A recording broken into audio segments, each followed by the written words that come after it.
एक गलती तो भगवान भी माफ कर देता है। मैं आपसे बोल रहा हूँ, मैं दोबारा फोन नहीं चलाऊंगा साहब, मुझे माफ कर दो।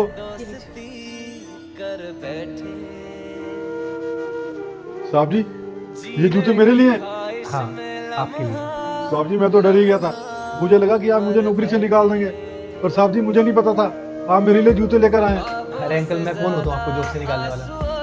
मैंने आपको देख लिया था कि आप फोन में जूते देख रहे थे और आपके पैरों में चप्पल है। इसका मतलब तो साफ साफ है कि आप जूते खरीदना चाहते हो, लेकिन आपके पास अभी पैसे नहीं है और कोई मजबूरी में ही ठंड में चप्पल पहन के बैठ सकता है। इसलिए शौक तो है नहीं कि ठंड में चप्पल पहन के बैठे, क्योंकि ठंड तो पैरों में भी लगती है ना।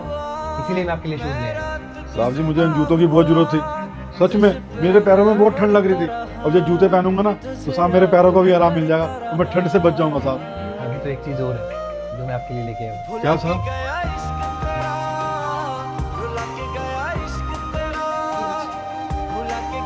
ये जैकेट, ये भी आप मेरे लिए लेकर आए हो? हाँ, जैकेट भी आपके लिए है। ऐसी ठंड में अगर आप सिर्फ शर्ट में रहोगे ना तो आपकी तबीयत खराब हो जाएगी। अरे हम जवानों में इतनी हिम्मत नहीं है कि इतनी ठंड में सिर्फ एक शर्ट में रह ले। आप तो फिर भी बूढ़े हो। साहब जी, जो काम मेरे बेटे को करना चाहिए था ना, वो आपने किया है। सच में मुझे इस जैकेट और जूतों की बहुत जरूरत थी साहब। वैसे अंकल, अगर आप बुरा ना मानो तो एक बात पूछूं? हाँ साहब, पूछिए। काफी टाइम से पूछने की कोशिश कर रहा था, लेकिन हिम्मत नहीं हो रही थी। आप इस उम्र में ऐसी ठंड में काम कर रहे हो, आपका बेटा मना नहीं करता काम करने के लिए? उसे तो हमारी परवाह है ही नहीं, वो तो बहुत पहले हमें छोड़कर चला गया था। क्यों? परिवार में छोटे मोटे झगड़े तो होते ही रहते हैं, पर सच तो ये है, हम उनके ऊपर बोझ बन गए थे।